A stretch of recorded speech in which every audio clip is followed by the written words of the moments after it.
Gente, muito bom dia, sejam muito bem-vindos numa véspera de feriado que comprometeu uma série de eventos, comprometeu não, mas afetou, não é, um pouquinho uma série de eventos desde ontem aqui na universidade, porque segunda-feira é feriado oficial, né?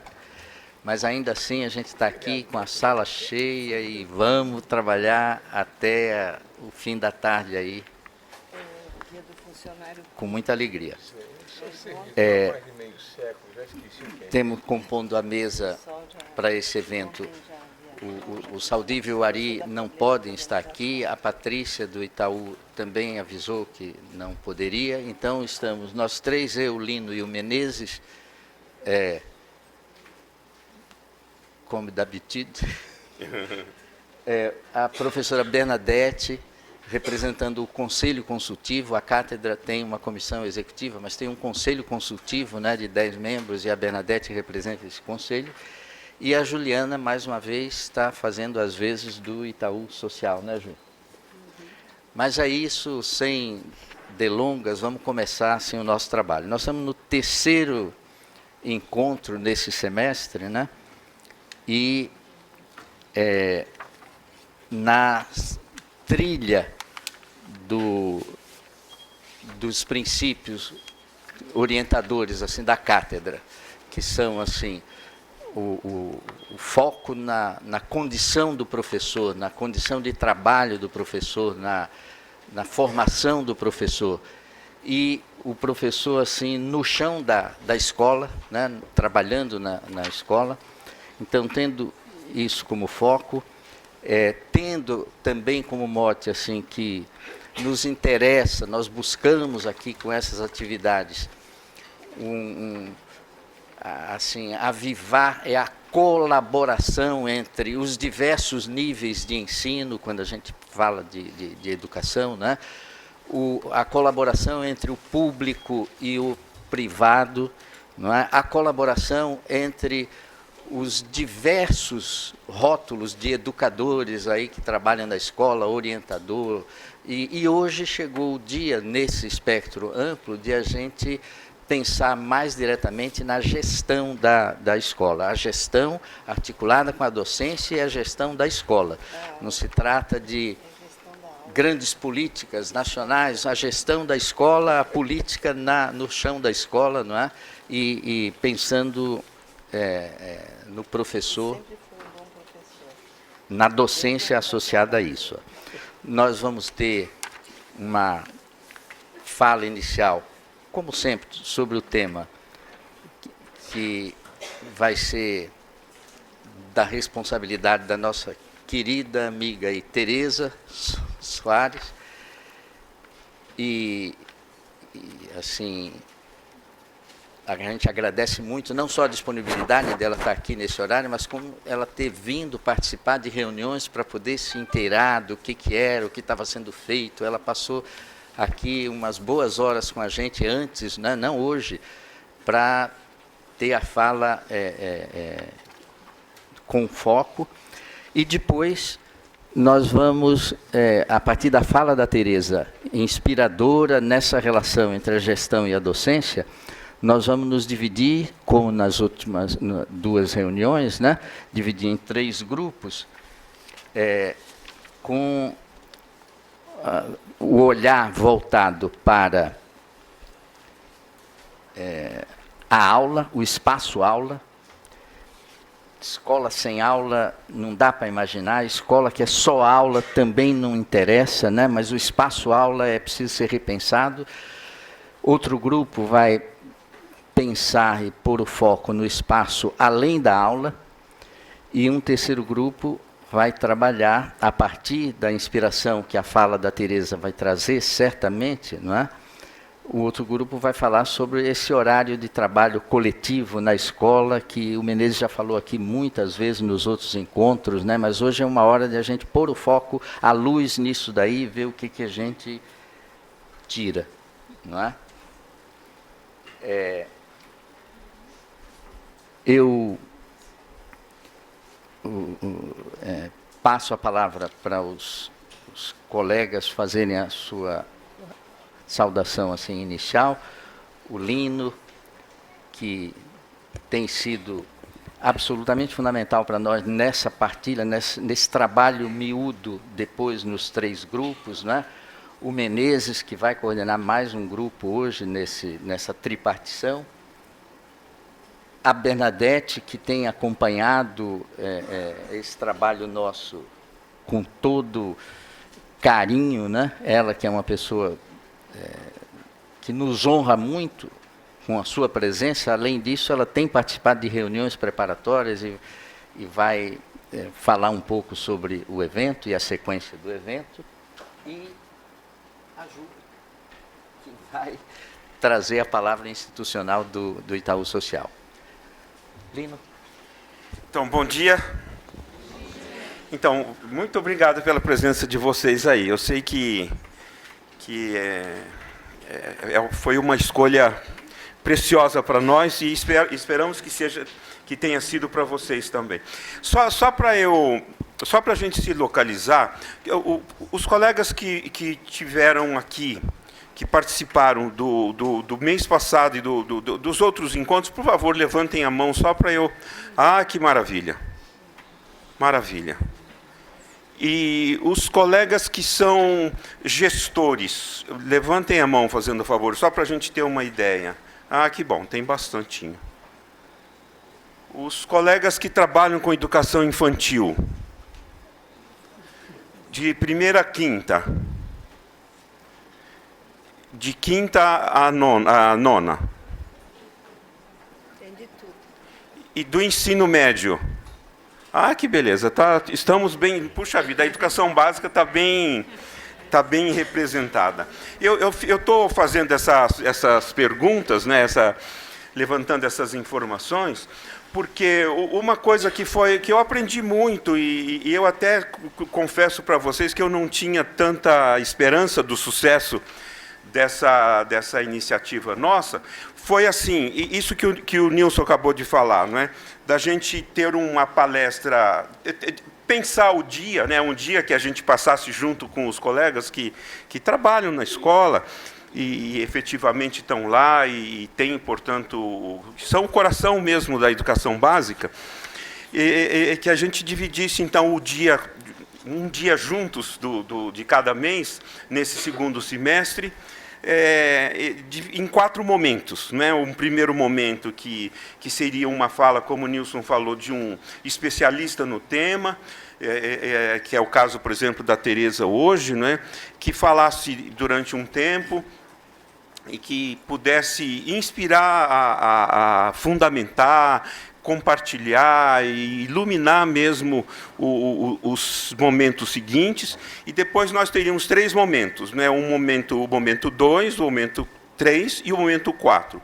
E eu gostei, e até eu vou pedir essa ajuda de vocês, o seguinte: eu gostei de ver que tem tanta gente que já participou dos outros eventos, porque a nossa ideia, né, sobre a qual como eu já disse, eu tinha alguma dúvida do sucesso dela, mas agora já não tenho mais, que é o seguinte: então, no momento 2, né, nós aqui, juntos, dividimos em 3 grupos, né, um grupo que vai pensar a partir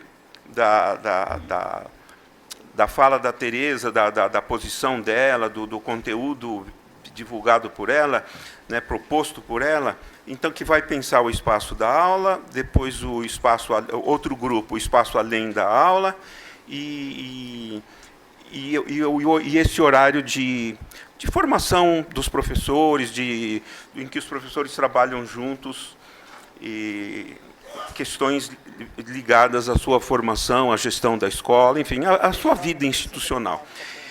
Mas o que eu quero, assim, a nossa ideia é que o momento 2, a seguir, que vai ser nessa manhã, não é?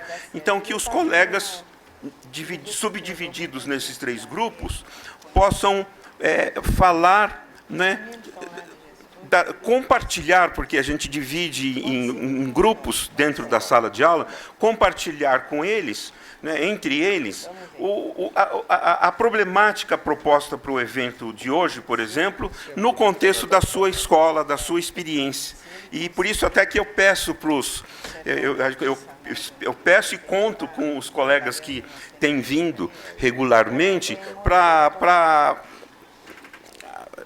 falar para os novos e tornar viva mesmo essa nossa ideia de, né, nos momentos 2, compartilhar, trocar experiências, etc., e comentar sobre projetos que essa escola, que a sua escola ou as suas escolas fazem, né, para que no terceiro momento a gente possa pensar num projeto, numa iniciativa, numa proposição que eventualmente pudesse o ano que vem ser realizada, né? A gente está ainda em fase de delineamento desse, mas a ideia seria agir no terceiro momento como se a proposta do grupo fosse ser realizada, né? E isso está em estudo, para que no quarto momento a gente pudesse então compartilhar com todos os principais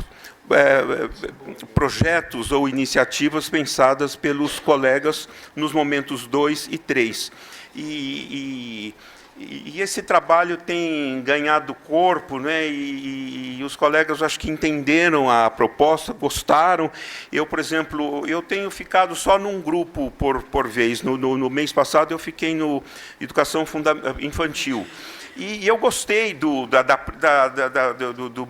envolvimento, da iniciativa, da discussão, e até lamentamos todos o pouco tempo que tivemos no contexto do que foi programado para se discutir tantas coisas que apareceram, né, foram pensadas, foram comentadas, a partir, seja da palestra inicial e seja principalmente da experiência vivida por vocês no contexto das suas escolas, das suas salas de aula, etc. E é isso, então, que tenhamos um bom dia e muito obrigado, viu, pela presença e pelo interesse de vocês de compartilhar com a gente esse projeto. Muito obrigado.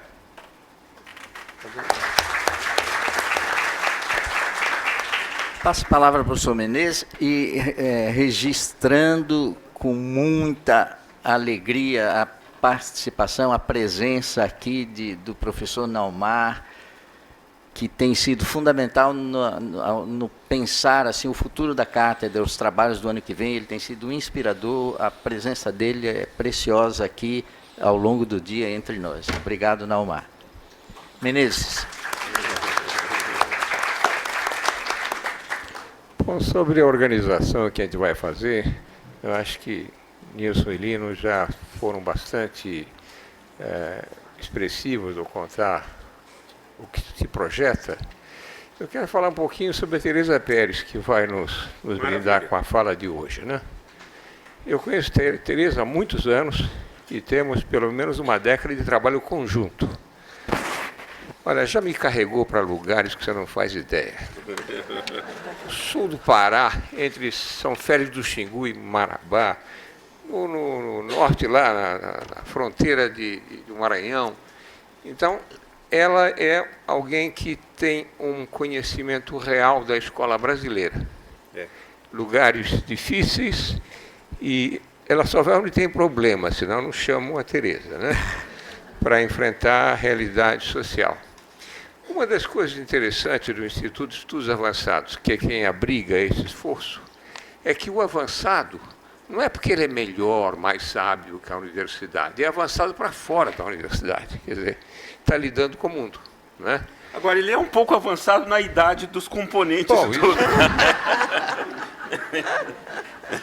Quer dar um exemplo da idade? Isso aqui era a sala do Conselho Universitário. Pois é. Há 30 e tantos anos atrás, eu era aqui representante dos doutores. Tinha um reitor bem reacionário na época, e eu propus de conseguir aprovar a anistia dos professores que estavam exilados. antes da anistia geral no Brasil. Então, trouxemos de volta Florestan Fernandes, Chico de Oliveira, Fernando Henrique Cardoso. Foi uma iniciativa de um garoto, representante dos doutores, nessa sala, há 30 e tantos, talvez perto de 40 anos atrás. Então, a história da universidade, agora, eu não vejo melhor uso para essa sala do que nós estamos fazendo hoje, né? Então, já que ele falou da idade nossa, eu estou lembrando disso. Alguns de vocês não tinham nascido, então, naquela época, né? A universidade, às vezes, funciona como uma espécie de cápsula, né? Que se fecha e tal. Tem um lado bom isso. O lado bom é que você, a parte das demandas diárias, pode pensar com mais vagar e tal. Mas, às vezes, tem que romper essa cápsula, tá certo? E partir para que é o que nós estamos fazendo aqui, né? Então, já falaram bastante do que a gente vai fazer. Bem-vindos ao trabalho, bem-vindos ao clube e vamos em frente. Obrigado, Menezes. E o trabalho da gente tem sido, né, nesses meses, assim, tem o imediato, o prato está caindo, tem que ir lá e segurar. Tem a retaguarda dos funcionários que a gente tem, que são poucos, mas uma dedicação assim fantástica, né, de todos, né? E tem quem está pensando a continuidade, porque a gente vive agora e olhando amanhã, e nesse pensar a continuidade do trabalho nos próximos anos é que a participação do Naumar tem sido especialmente fecunda, né? Mas tem um trabalho de um grupo maior, que é um conselho consultivo, porque a cátedra tem nomes de pessoas envolvidas, mas é uma instituição, é uma entidade, é um movimento, é algo maior do que o nome de qualquer uma das pessoas envolvidas, né? E nesse conselho consultivo a gente tem a honra, né, de ter como participante pessoas como a Bernadette, a quem eu passo a palavra para ela dizer assim, eu não encontro palavras. Deixa eu falar um pouquinho sobre a Bernadette. A gente precisa, sim, de gente que está com a cabeça na coisa, teoricamente, com o pé na prática ao mesmo tempo. Então, dirigiu por muito tempo a Fundação Carlos Chagas, tem uma militância e, ao mesmo tempo, é quem mais entende de formação de professores nesse país. Disso não tem nenhuma dúvida, né? Então, é a parceira, digamos, com todos os méritos que pode nos conduzir sem erro, né? Nessa coisa. Apesar de jovem, né? Apesar de jovem. Não, bom dia a todos. E é sempre uma alegria estar aqui aos sábados. Pena que eu não pude estar na última reunião, né? Tive uma gripe daquelas. Mas acompanhando todo esse trabalho aqui, participando do Conselho Consultivo, gente, é uma alegria estar trabalhando com pessoas que estão na rede, que estão trabalhando, que estão no dia a dia da escola. É a coisa melhor que tem. Eu acho que não existe lugar onde ideias sejam tão frutíferas quanto a escola. Pena que a gente não exercita muito, né, a reflexão pós-fato, né? Acontecimentos do nosso dia a dia, que a quente nós temos que solucionar. Desculpa eu falar nós, mas eu fui professora primária, alfabetizadora, né, e fui professora também de matemática, né, no noturno. Então, assim, embora há muito tempo eu não dei aula para educação básica, eu nunca tirei o pé da escola no sentido de sempre trabalhar com professores, né, com a preocupação muito especialmente da formação inicial, que foi sendo deteriorada nesse país ao longo dos anos, né? Muito difícil pensar que, de uma estrutura bem razoável que nós tínhamos, lá final dos anos 30, 40, a gente foi deteriorando tanto a escola normal, né, que passou a ser apenas uma habilitação no magistério no ensino médio, diluída no ensino médio, e depois a transferência para o curso de pedagogia, sem uma preparação desse curso para realmente fazer a formação de professores para a educação básica, né, para a educação infantil e ensino fundamental. E aí nós estamos enfrentando muitos problemas. Nós sabemos muito bem das dificuldades dos alfabetizadores, não é? Que precisam ter muita coragem para fazer com que criancinhas comecem a ler e escrever, porque, é como eu digo, né, a escrita é inventada. E o que tem a ver com essa fala? Ninguém pensa que nós fazemos a junção disto, né, num trabalho cotidiano. Mas fazer a junção disto e levar a criança a construir a expressão é construir o pensamento da criança. Não é? E quando isso não corre bem, também as formas de pensar não correm bem. Não é? Não é a matemática que vem nos ajudar nisso, mas é a linguagem. Não é? Então, isso é muito importante, é uma coisa que nós estamos aí discutindo em termos de política nacional e esperamos que alguma coisa mude, mas sempre muda tardiamente. E nós vamos enfrentando isso na formação continuada. Esta aqui é uma das formações continuadas e a gente está muito feliz, porque, eu vou repetir, né, o que o Lino disse, a gente não sabia bem se ia ter quórum de sábado. Né? Pessoas virem aqui e se dispondo-se a ficar um sábado inteiro. O Conselho Consultivo acompanha esses trabalhos, fazendo 2 trabalhos, um trabalho de reflexão pelo que foi feito e um trabalho de ajuda à comissão executiva. Eles vêm com um monte de ideia, propõem, e nós demolimos. Então. Não é verdade. Nós contribuímos. As nossas discussões são bastante alentadas, né? Acho que sim. Tem gente. Nós somos 16, nós somos muito diferentes, né? Cada um de uma linha de trabalho, de origens diferentes, o que dá um tom maravilhoso, né? Porque é isto que é bom, né? Os diferentes conversando, trocando e chegando a consensos. Isso é democracia, né?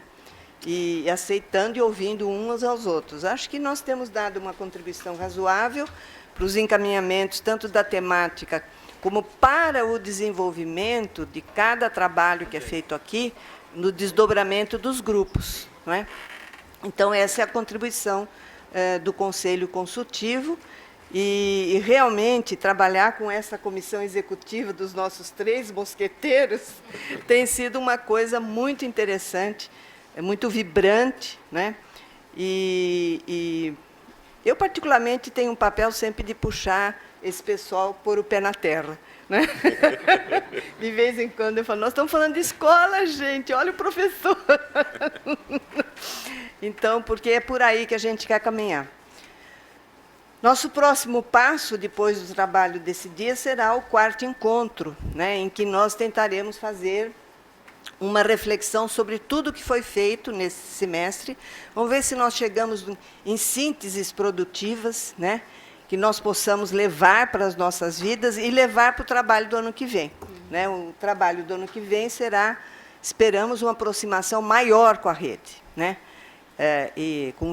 Vamos usar um jargão, né, que ficou jargão, o chão da escola. Né? As realidades que nós temos aí, que são diferentes, vários tipos de redes, mas chegar mais perto ainda do trabalho cotidiano da escola.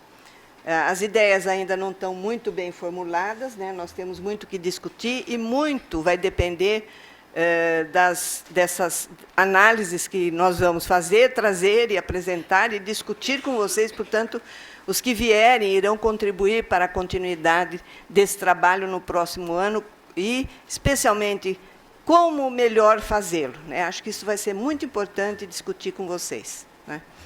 Então, muito obrigada por dedicarem o sábado aqui conosco, né? E por darem toda essa contribuição tão rica. Eu espero que vocês estejam olhando os materiais que são oferecidos, nos links e tudo mais que estão sendo disponibilizados. Na verdade, a gente quer que alguma coisa se mexa, nós temos que nos mexer, romper com os nossos hábitos arraigados, né?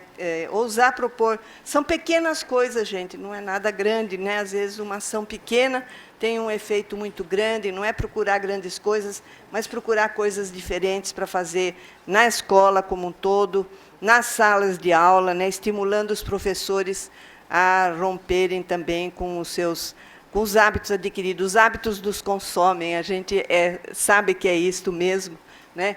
E, de repente, a gente precisa realmente ser cutucado, ser chacoalhado e ter aquele elan de fazer, puxa, ou descobrir que pode fazer, né? Gestores podem também ajudar os professores a entenderem que eles podem fazer e podem fazer diferente, né? Eu vivi uma situação quando eu fui alfabetizadora, porque, me permita contar uma historinha.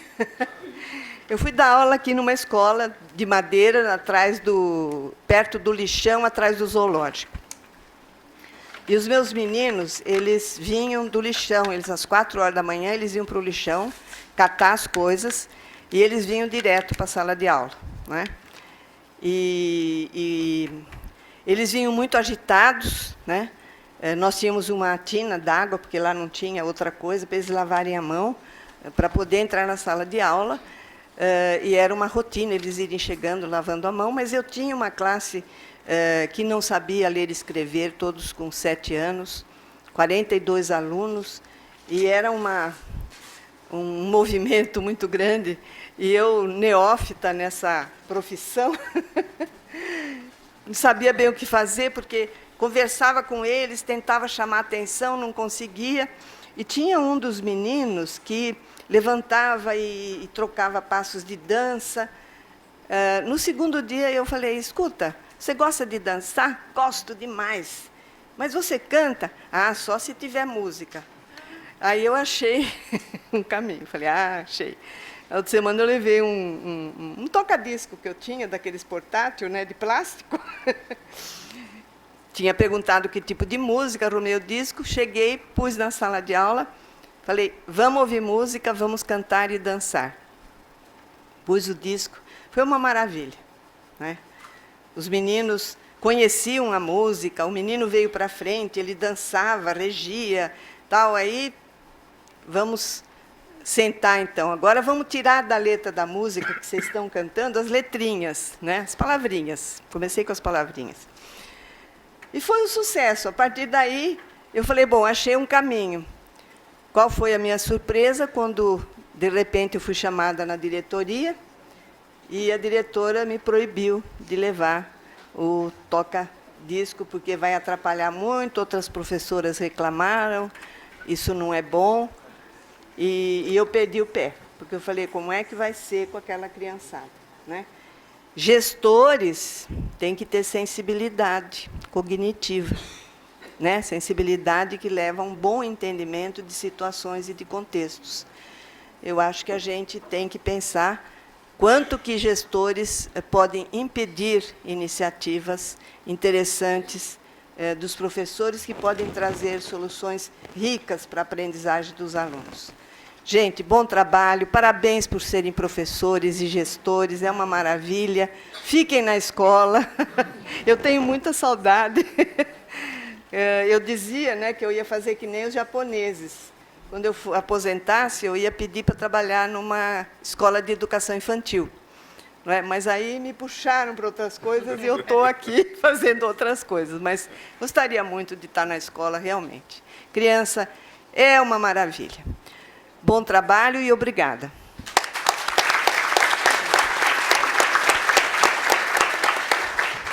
Olha, a gente registra a presença da Eliane Reame, do Miquia, da Vera, que tem trabalhado com a gente regularmente às quintas-feiras, é dia de reunião, chova ou faça sol, não é uma vez por mês, é toda quinta, não é? E que estão presentes aqui nos ajudando. E o Ari, que conseguiu chegar, apesar, não é, de a gente ter avisado no início que ele estava em uma outra atividade, dirá algumas palavras para nós aqui. O Ari é o vice-diretor aqui do IEA. Bom dia, apenas expressar a enorme alegria de ver a sala cheia, com gente de olho brilhando, interessada no assunto, no tema de hoje, que é o tema, então, de escola, gestão e docência. Agradecer a toda a maravilhosa equipe que, às quintas-feiras, fisicamente, mas durante a semana inteira, mentalmente, se envolve com essa iniciativa, que para nós é a iniciativa talvez a mais mobilizadora do Instituto, nessa nossa administração.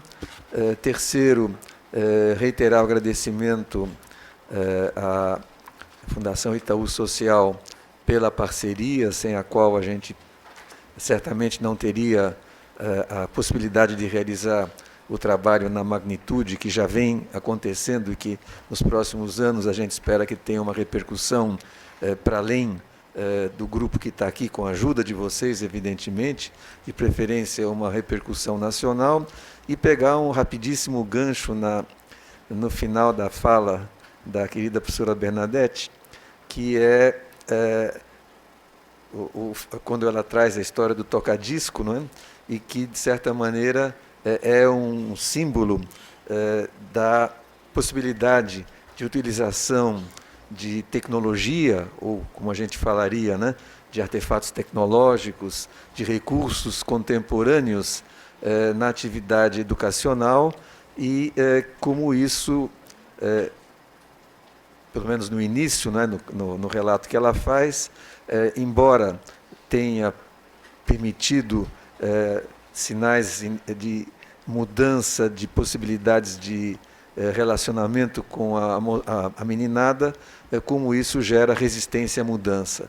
Então, esses são fenômenos que acontecem em todas as organizações, e daí que a gente, desde o ano anterior, quando a gente fez o diagnóstico, o tema da questão tecnológica, das oportunidades e, ao mesmo tempo, de evitar o fascínio pela tecnologia em si, como dosar isso e aproveitar de maneira adequada, é um desafio que espero que a gente possa incluir na nossa conversa.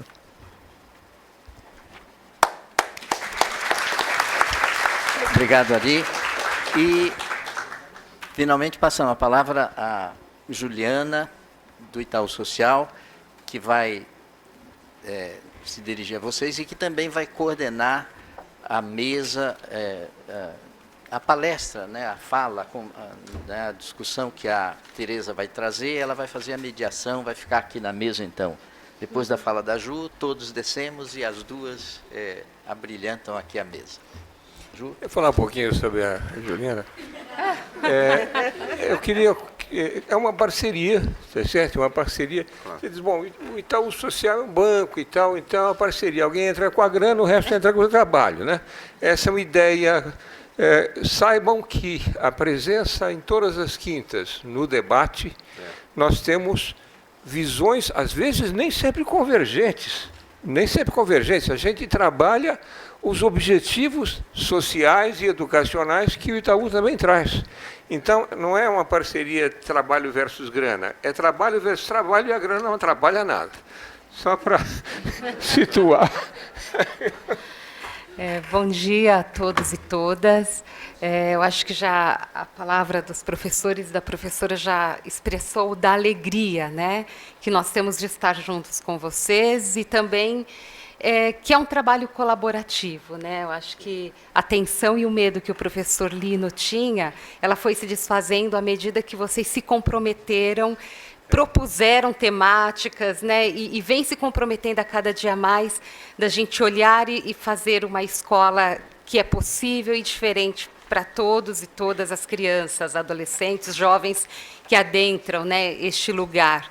E a professora Bernadette falou, né, do afeto, quanto é necessário que o afeto esteja envolvido na nossa relação de ensinar, na nossa relação de aprender, na nossa convivência, e que possamos, de fato, né, na nossa experiência de educação, seja qualquer lugar que nós estivermos, que possa ser vivenciada com afeto, né? E tudo aquilo que não nos afeta, nos anestesia, que a gente possa sair desse estado, muitas vezes, que nos paralisa, né, de nos agir, de nos mover, porque não somos tocados pela realidade. Eu acho que olhar a realidade é um desafio gigantesco, é um desafio que está posto na docência, que deve dialogar com quem está na sala de aula, com o território, com a comunidade escolar, e eu acho que isso a gente tem pouco a pouco, né, estamos conseguindo, e só estamos conseguindo também porque vocês estão colaborando com este processo, né? Eu sei que os professores já agradeceram a todos que estão aqui, mas eu quero agradecer especialmente também a professora Mônica Almeida, que também aceitou coordenar, a professora Mônica Carrer, que são pessoas que estão na sala de aula e hoje também vão poder dialogar, né, a partir das suas experiências na sala de aula, na coordenação, a partir das suas experiências, né, compor com as experiências de todos que estão aqui nesta manhã e estão se dispondo, né? Então, muito obrigada pela presença de vocês e vamos seguir, né? Temos bastante trabalho aí e certamente a Tereza acrescentará muito para nós, para a gente seguir extasiados, né? Afetados por essa educação que transforma.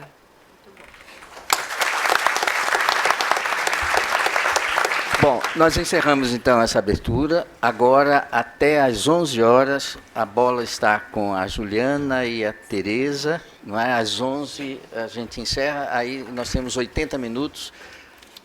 O desenho é assim, 40 minutos, mais ou menos, para a exposição da Tereza e 40 minutos para a gente debater aqui a fala da Tereza. A Ju faz essa mediação. Né? Organizar aqui a bagunça, peraí. Enquanto a professora Tereza se organiza, Patrícia, do Itaú Social, não pôde estar presente, e aí estou aqui, né, mas pedimos desculpa pela ausência dela, teve um imprevisto de trabalho mesmo, então ela não pôde estar. E para mim é uma honra, né, estar aqui com a Tereza à mesa. A Tereza também já é parceira da Fundação, né, então tem nos ajudado a pensar um pouco os processos de educação para além da escola, para além dos muros, né? E a Tereza é diretora-presidente da Comunidade Educativa SEDAC e lidera diversas iniciativas voltadas para a melhoria das condições de aprendizagem nas escolas públicas brasileiras. Então, eu quero passar a palavra para a Tereza e certamente aprenderemos muito neste momento, né? Tomara. Bom dia a todas e a todos. Para mim, enfim, ter aceitado é uma enorme responsabilidade, responsabilidade com a cátedra, responsabilidade com vocês. Espero agregar alguma coisa nova que, de fato, faça com que a gente possa refletir melhor sobre educação. Agradeço muito a Cátedra de Educação Básica pelo convite feito. Fiquei bem contente aqui da gente ter vários segmentos, pessoas de diferentes lugares, todo mundo investindo no seu desenvolvimento profissional, que eu acho que enfim, o que a gente tem que fazer continuamente na vida e o que a gente quer também que os nossos alunos façam, né, o continuar a aprender continuamente. É com alegria também que a gente vê essa aproximação da universidade com a educação básica, diretamente. A gente sempre ouve as críticas que a universidade está distante da educação básica. Isso não é uma realidade total, mas é presente. A gente gostaria muito que a universidade estivesse cada vez mais próxima em função das pesquisas em didática, de como a gente pode exercer a nossa prática melhor, já que os estudos mais teóricos e as pesquisas mais profundas ficam dentro do âmbito da universidade, como a gente faz essa troca de uma maneira mais intensa e mais produtiva. Precisamos disso, né? Falo também do lugar de professora, sempre dei aula para os pequenininhos, para os médios e para os grandes. E hoje a intenção é relacionar essa questão da gestão com a docência num espectro mais amplo, mais geral.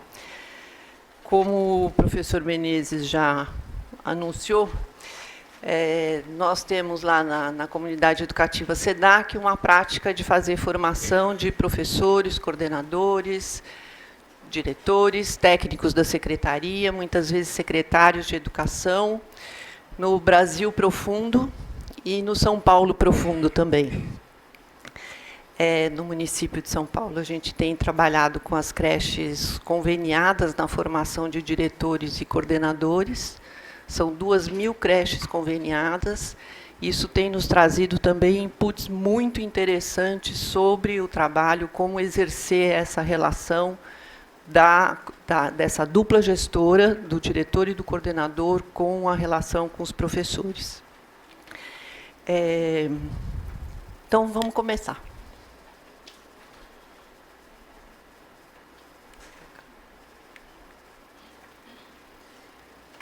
Aqui a ideia é da gente perceber, quer dizer, como que está a ação do diretor. Então, eu vou mostrar algumas fotos para vocês, para onde está esse diretor, o que ele está fazendo, né?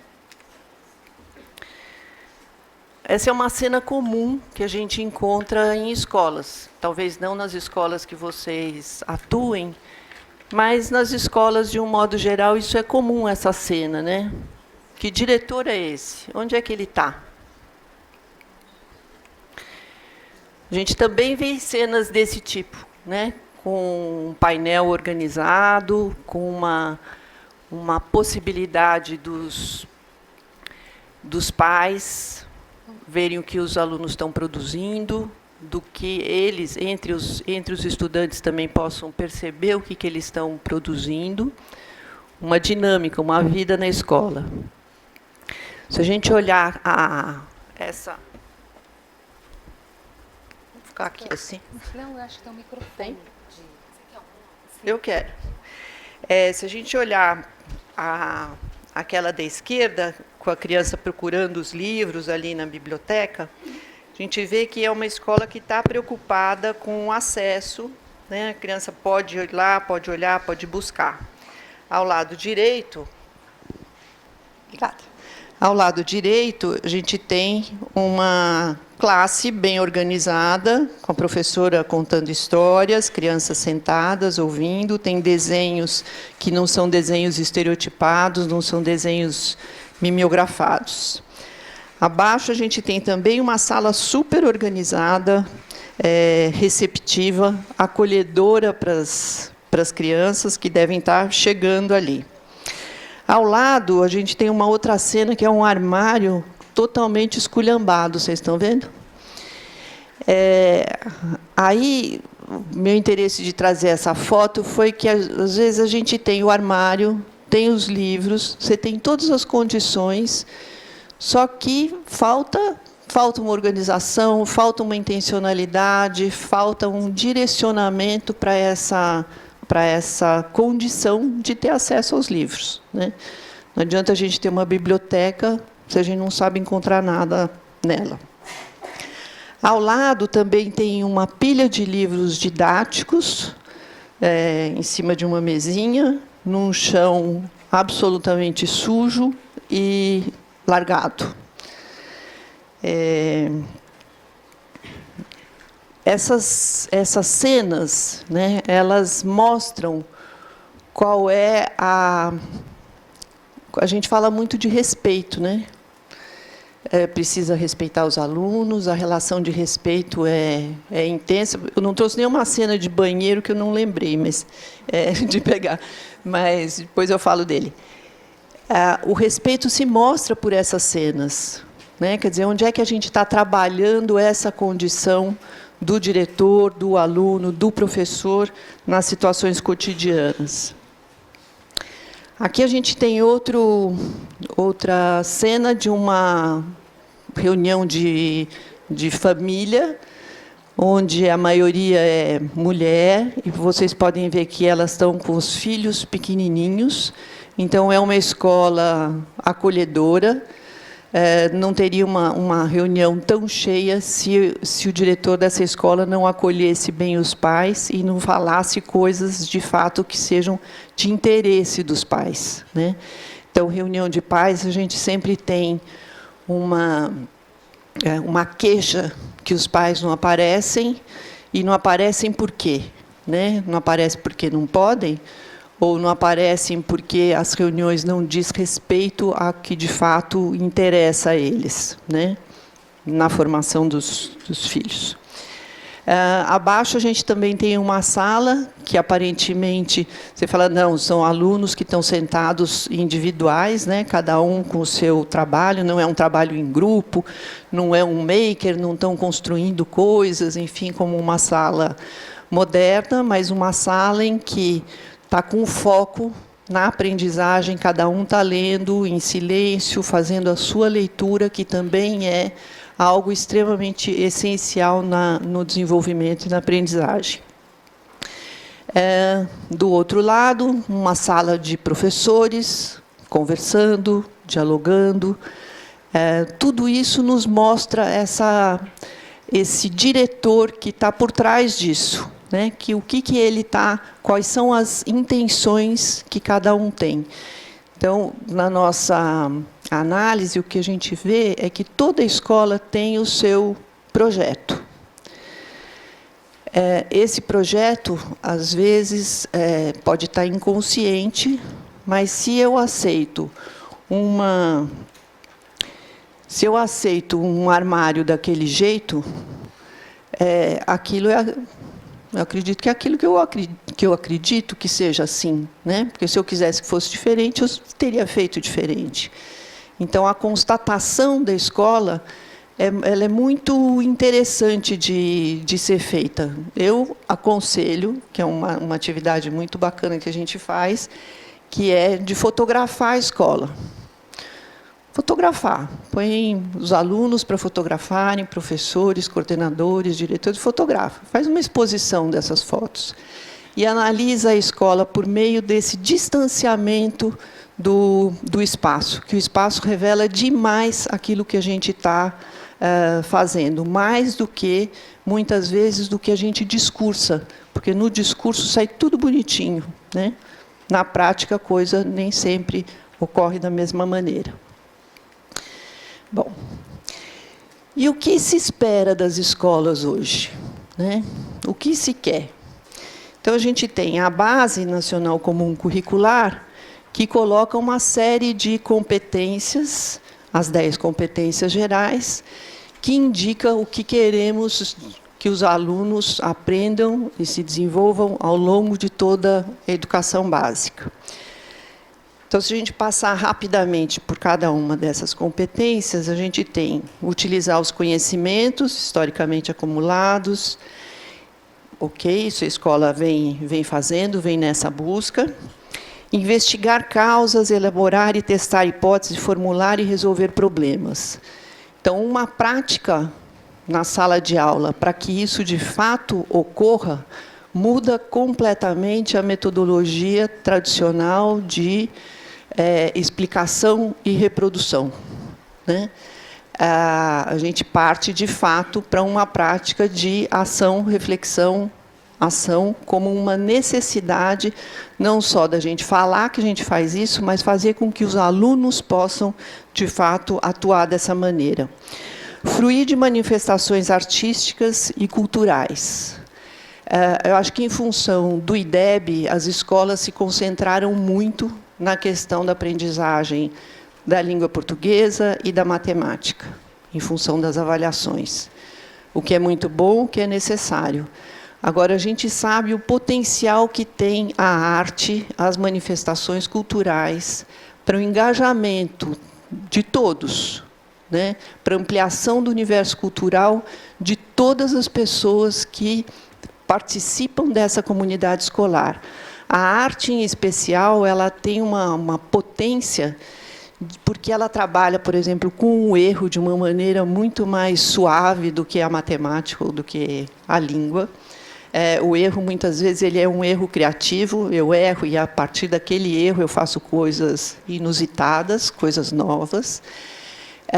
Ele me dá um engajamento com aquilo que é meio do subjetivo, da expressão do que eu quero, do que eu posso fazer. tanto a música como artes plásticas, a literatura, né? A literatura não como um instrumento só de aprendizagem da língua, mas a literatura como um espaço de eu me conhecer, conhecer outras culturas, conhecer outras, porque no meio, no histórico de cada personagem, de cada livro, eu posso me remeter ao lugar desse personagem. Então, é uma maneira de eu olhar o mundo de outra maneira, né?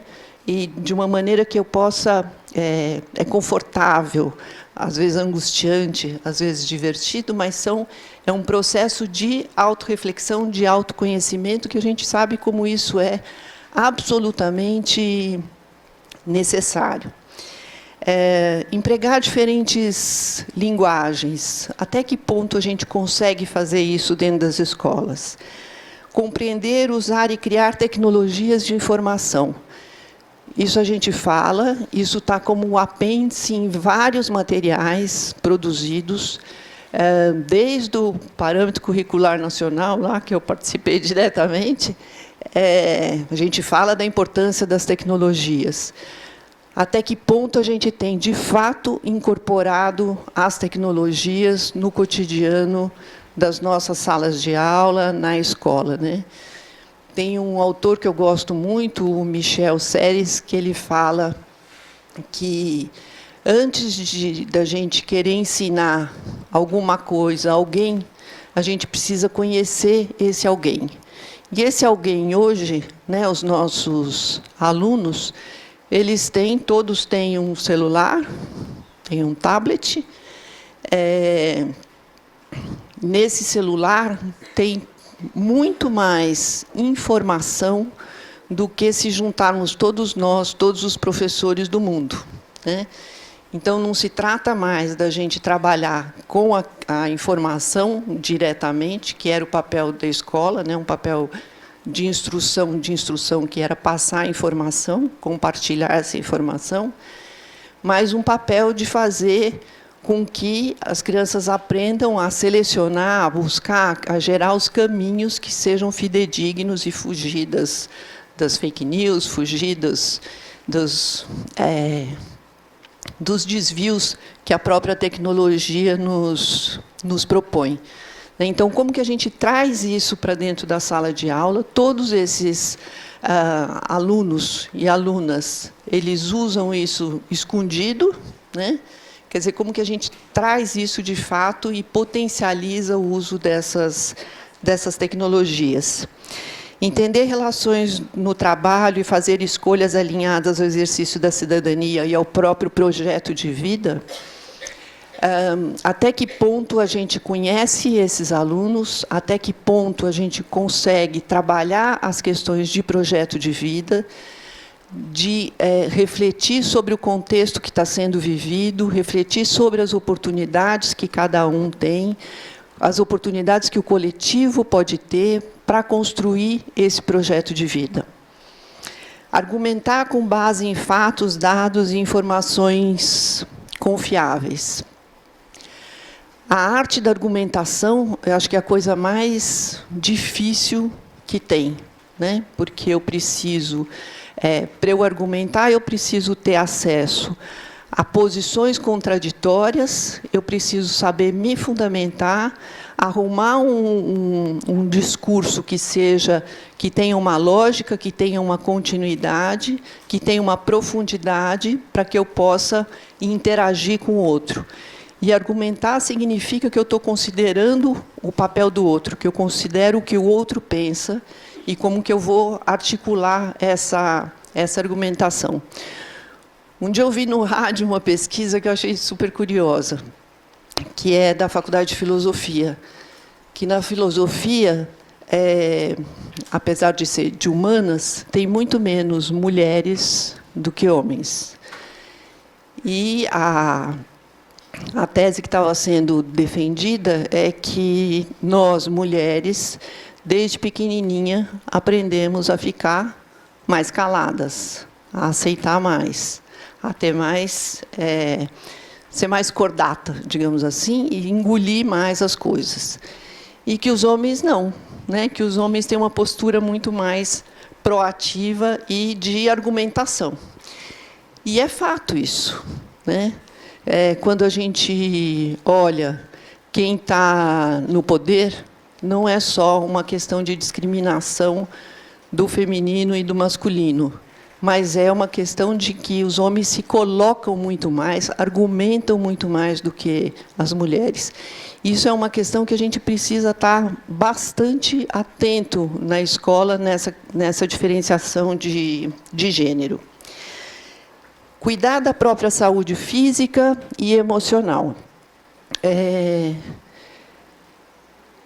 Hoje a gente tem, principalmente no Fundamental 2 e no ensino médio, muitos alunos deprimidos.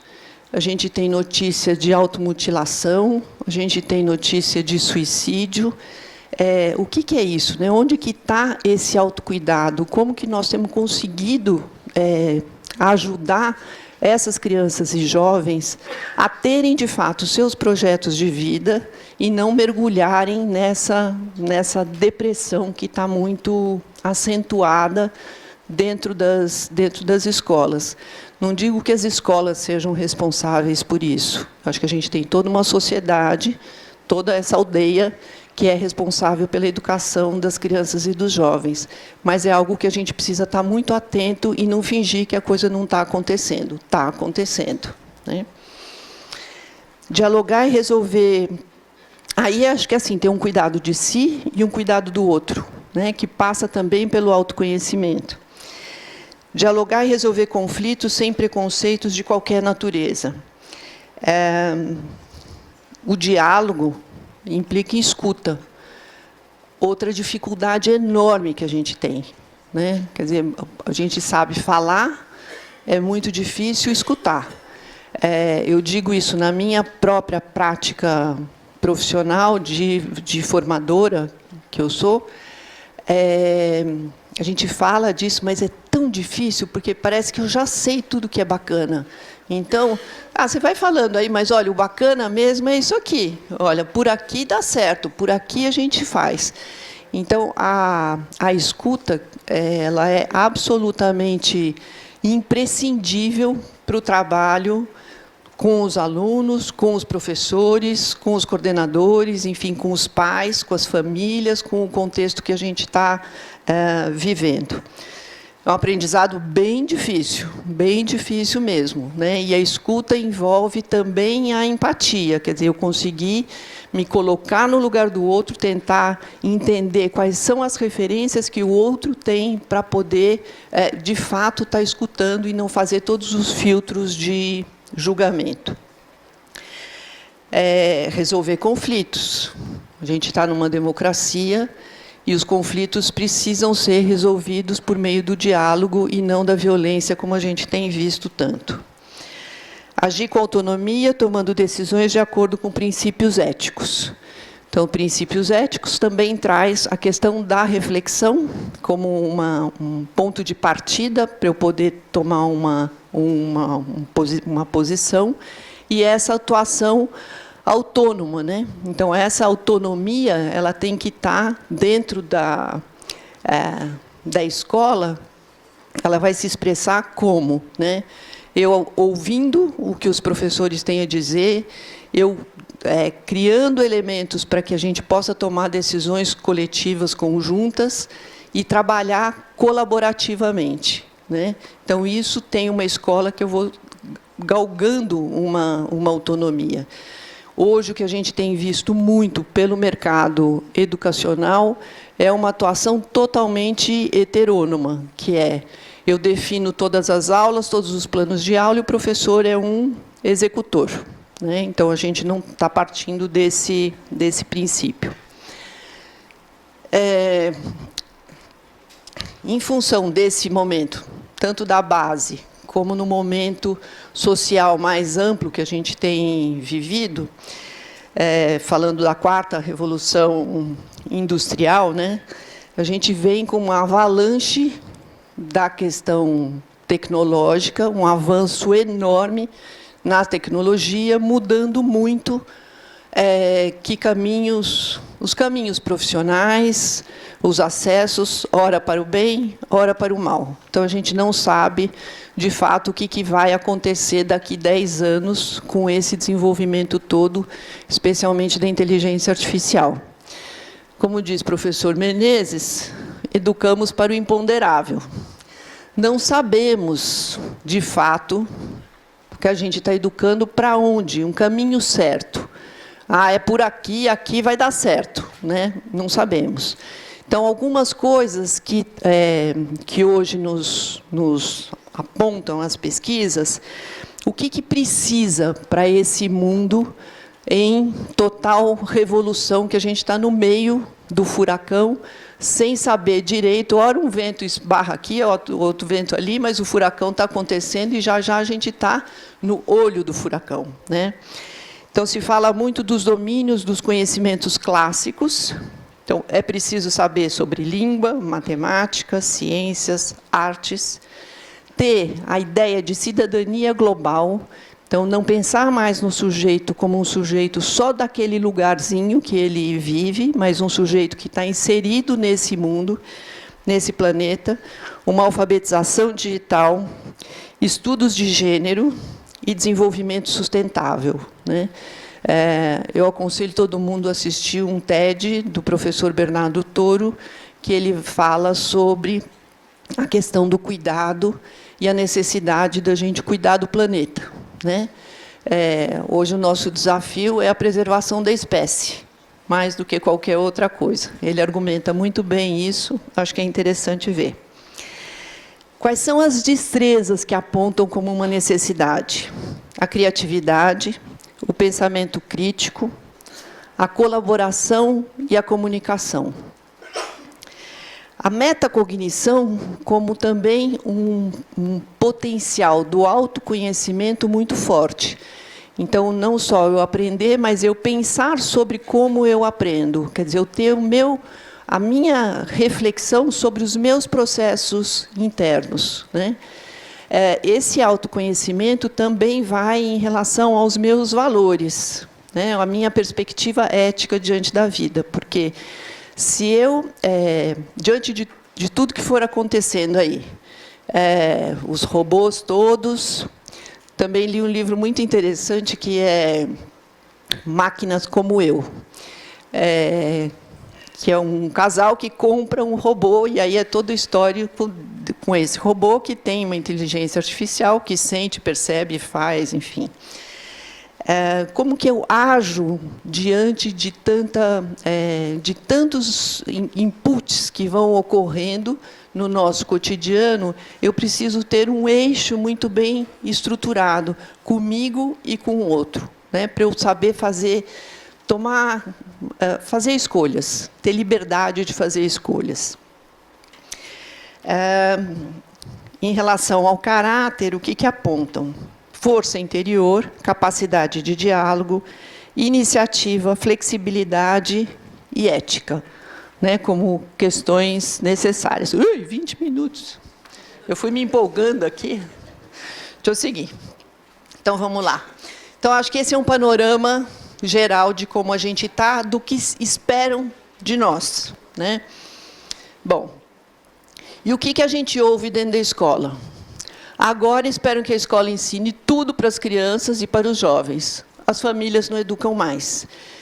Se as famílias não sabem educar e têm pouco repertório sobre educação, o que nós podemos fazer? Melhor a gente se alinhar e trabalhar junto, né? Bom, e diante dessa experiência, o que é essencial e o que é possível que a gestão faça? Então, vamos pensar na gestão escolar. Primeiro, ter um projeto de escola, né? Então, a gente tem que ter uma intencionalidade clara de por onde a escola vai, o que ela vai caminhar. O que queremos? Que alunos e que alunas queremos ter ao longo do nosso trabalho e como que a gente vai alinhar essas forças. Bom, a gestão pedagógica com foco na aprendizagem. Hoje todo mundo fala que o foco é a aprendizagem, o foco são os alunos e as alunas, e o que significa ter o foco na aprendizagem? eu tenho uma dupla gestora, né? O diretor é aquele que ele não pode mais trabalhar sozinho. Ele tem um grande parceiro, que é o coordenador pedagógico.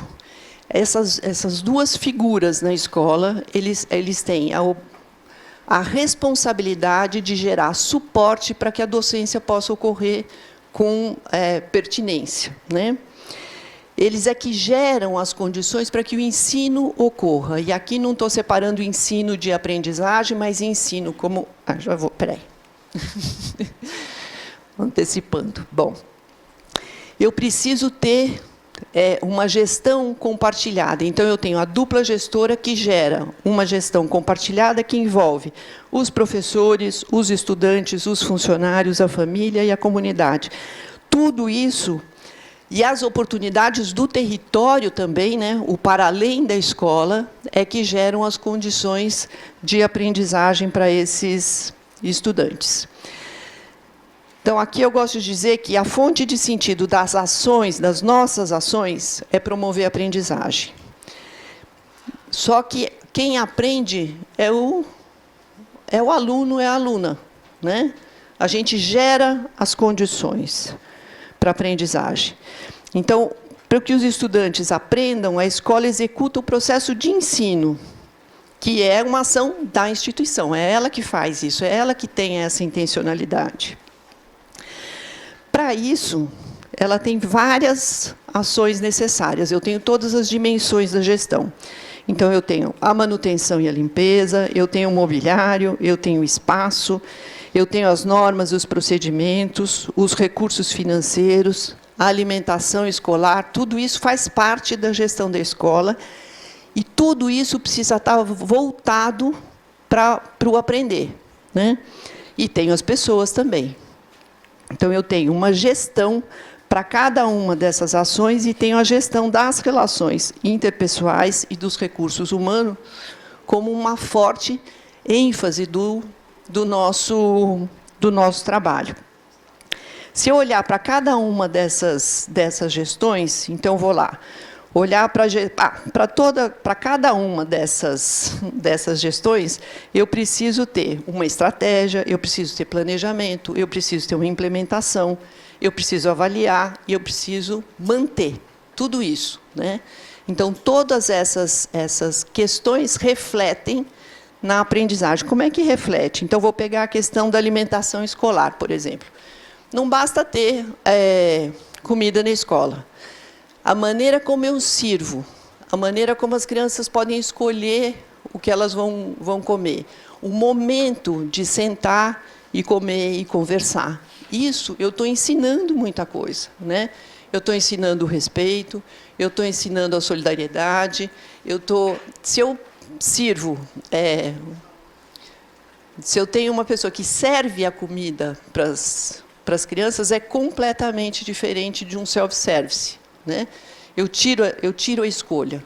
Então, todas as ações, mesmo que minúsculas, então, por exemplo, em relação à limpeza, um banheiro sujo, sem espelho, sem papel higiênico, sem sabonete, o que ele está ensinando? Ele está ensinando que, primeiro, o respeito ao outro já está ignorado. Higiene está ignorado. O cuidado de si está ignorado. Um banheiro que tenha espelho, que tenha papel higiênico, que tenha sabonete, esteja limpo, ele está ensinando outras coisas, né? Então, a tese aqui é que absolutamente tudo ensina dentro da escola. Todos os espaços, todas as normas, todos os combinados, tudo que faz parte da gestão, não diretamente da docência, da sala de aula, também está ensinando, né?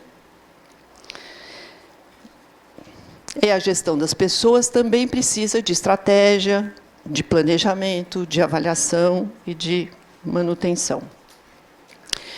O ensino também precisa, né? O que eu vou ensinar, como eu vou avaliar, o que eu vou manter. Então, são ações necessárias. Além disso, quer dizer, para fora da escola, eu também tenho as oportunidades de educação geradas pelo território. Então, como que eu agrego a questão do território, dos pontos do que tem fora da escola, das pessoas que existem fora da escola, como é que eu faço esse intercâmbio entre o contexto local, o contexto global, que daí as oportunidades não estão só dentro da escola, mas tem o mundo inteiro para trabalhar. Bom, então, isso aqui eu já falei. Qual a relação positiva, então, da gestão com a docência? Né? Eu tenho essa dupla gestora, o diretor e o coordenador, que eles geram as condições para que todos aprendam. Eles acompanham, avaliam e retroalimentam sistematicamente as práticas de ensino e avaliação dos docentes. Eles monitoram a implementação integral do currículo e os avanços das aprendizagens em todos os âmbitos formativos dos estudantes, para melhorar o processo de ensino e a gestão pedagógica. Eles asseguram e implementam estratégias para identificar e apoiar o quanto antes os estudantes que apresentam dificuldades de aprendizagem, de conduta ou mesmo afetivo e social. Em relação a isso das crianças com dificuldade de aprendizagem, a gente tem hoje no Brasil 6 milhões de estudantes em defasagem idade série. Isso significa que eles já repetiram pelo menos 2 anos. Além das perdas emocionais, que geram uma reprovação, um olhar da família, esse aluno, meu filho, minha filha, não servem para estudar. Para a sociedade, porque esses jovens, principalmente do Fundamental 2, eles são expulsos da escola.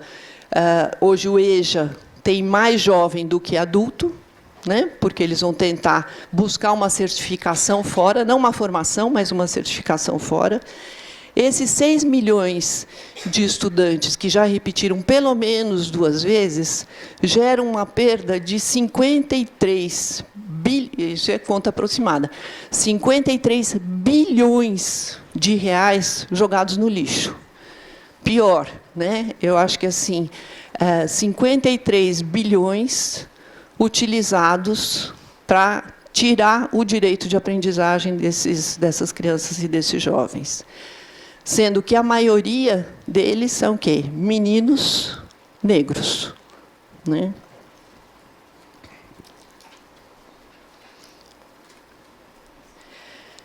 A dupla gestora, também, elas identificam, difundem, entre os seus docentes e a equipe pedagógica, boas práticas de ensino e de gestão pedagógica, tanto interna como externa, que possam responder melhor às necessidades dos estudantes. Também avaliam os resultados do trabalho da escola, podem gerar, né, uma dupla positiva, ela gera um clima favorável à aprendizagem, que nós vamos falar mais para frente um pouquinho. E valorizam o desenvolvimento profissional dos professores. Quais são os princípios de atuação dessa dupla gestora? Né? Uma dupla gestora bacana, né, gente? Não é qualquer dupla. Foco na educação integral, pensar a criança e o jovem na sua totalidade afetiva, física, emocional, intelectual. Um compromisso ético com todos, respeito e valorização à diversidade, enfrentamento das desigualdades, participação e integração, valorização do conhecimento e das culturas e a transformação social. Uma escola que tem como foco a transformação social, ela tem uma potência outra, né, de engajamento no que está acontecendo ali e no mundo. Precisa ter disposição para quê? Para ter uma atitude formativa e inclusiva, ter uma visão estratégica, o trabalho colaborativo como uma forte ênfase, uma comunicação efetiva, a gente precisa comunicar aquilo que a gente faz com sentido, qual é a intencionalidade desses fazeres, a mediação de conflitos, resiliência e flexibilidade, resolução de problemas, sempre, e desnaturalizar o que não está de acordo com o projeto pedagógico. Então, se eu tenho um projeto de escola, eu tenho que estar super atento para ver quais são os desvios desse projeto, o que está acontecendo, né? O projeto de escola não é um texto que vai na gaveta. É um diário, né?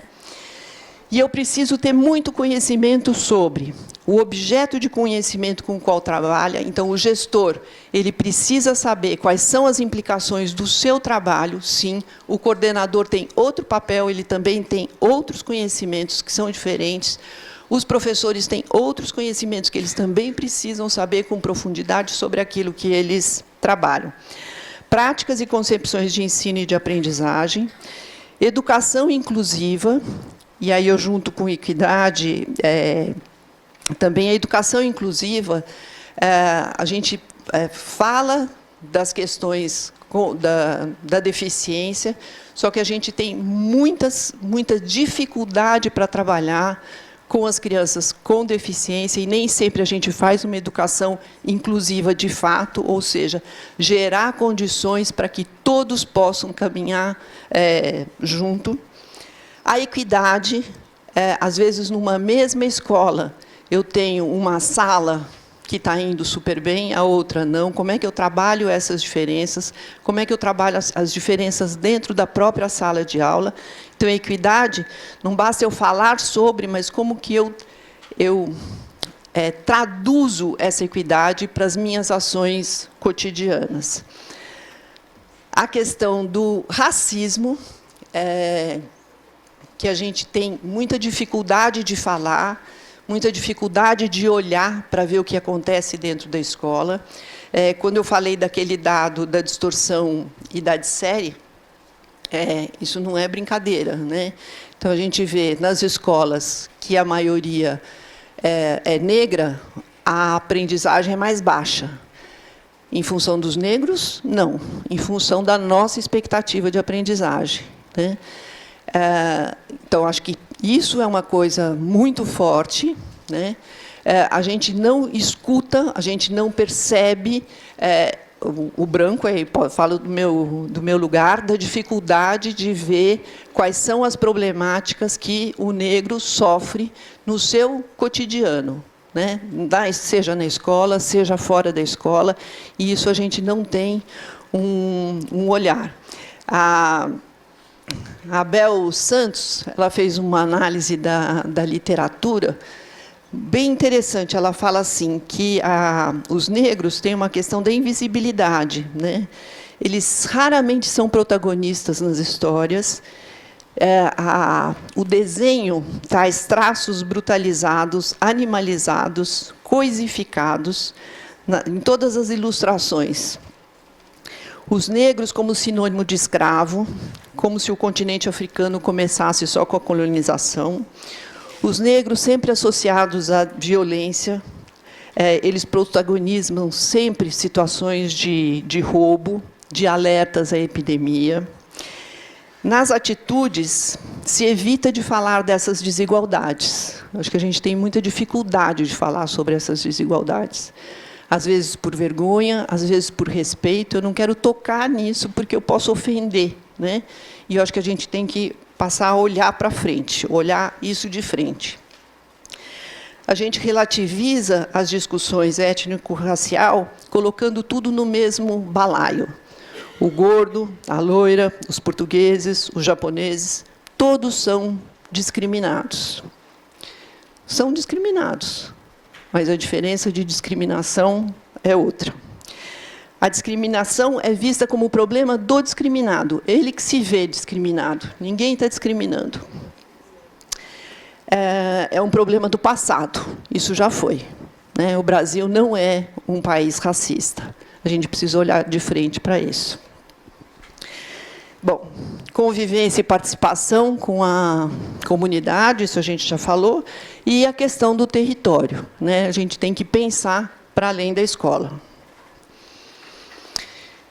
Bom, para finalizar, vou falar só do clima escolar, que acho que é uma pesquisa muito interessante, feita pela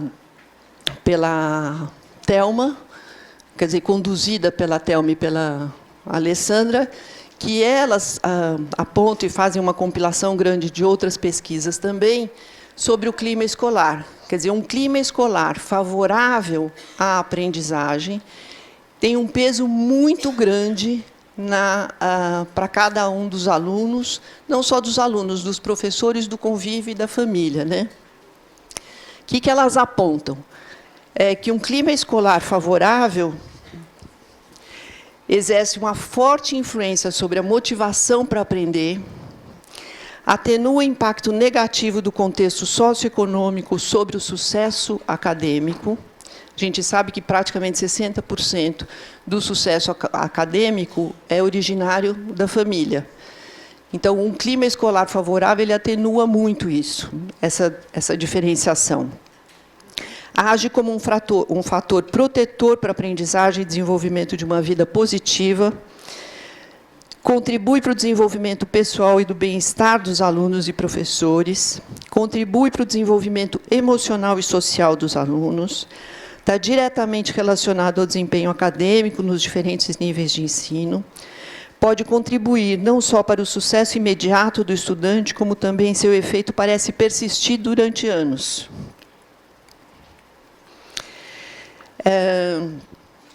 O Lucas aponta, né, mostra que uma boa percepção do clima escolar e um senso de pertencimento à escola compensariam as dificuldades de aprendizagem dos estudantes com menor desempenho, no que se refere aos seus problemas comportamentais e emocionais.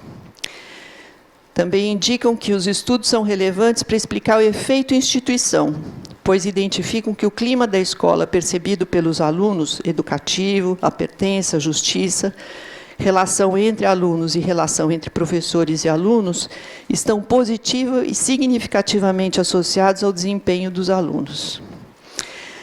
E o TAPA, criteriosa revisão da literatura, desde 70, tem mais de 200 referências sobre essas questões que vale a pena se debruçar sobre, né?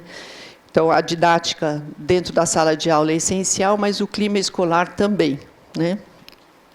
Bom, e diante dessas inúmeras transformações da sociedade atual, a única certeza que a gente tem é que nós vamos continuar junto, né?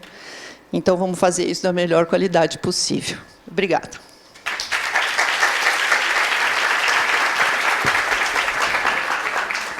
Tereza, muito obrigada pela sua exposição.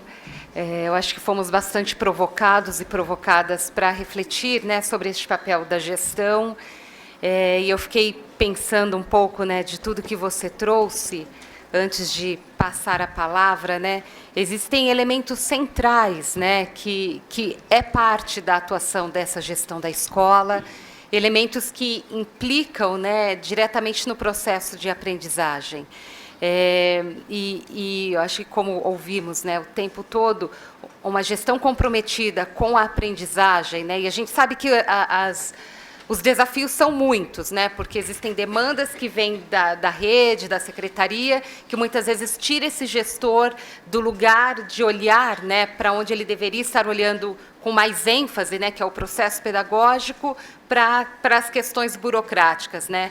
E assim como existem estudos, né, que falam do efeito escola, efeito professor, existe um efeito também dessa liderança escolar, desse gestor, que impacta, né? Então, pensando que, dentre essas inúmeras coisas, né, eu listei algumas, né, pensando num currículo viável, no processo, numa gestão que favorece, né, a formação docente em serviço, a colaboração entre pares, né, a questão das altas expectativas, né, que nem sempre estão só dentro da sala de aula, mas precisa passar por esse aspecto e por esse espectro, enfim, a palavra, que está dentro da gestão, né? Então, o envolvimento das famílias, da comunidade, né? O clima escolar, e tudo isso, né, impacta, né, e está muito ligado ao processo de uma liderança, e uma liderança eficaz, né? Uma liderança que traz, né, o olhar para este lugar pedagógico, para este lugar da aprendizagem, sem desconsiderar a complexidade do contexto, né, que se apresenta. Então, é um desafio grande, mas é como a Tereza falou na sua última parte, né? A gente segue junto para continuar pensando, refletindo e apontando, né, possibilidades de conhecer mais, de ter estruturado conceitos, né, que fazem parte, que precisamos aprender deles para lidar com uma gestão que, de fato, seja para todos e todas, pensando a equidade no processo escolar, onde todas as crianças, todos os adolescentes, independente de gênero, de pertencimento racial, étnico, possam aprender com qualidade dentro da escola, né? Eu acho que isso é algo que, de fato, passa por uma gestão comprometida e sensível com as temáticas atinentes à complexidade da escola.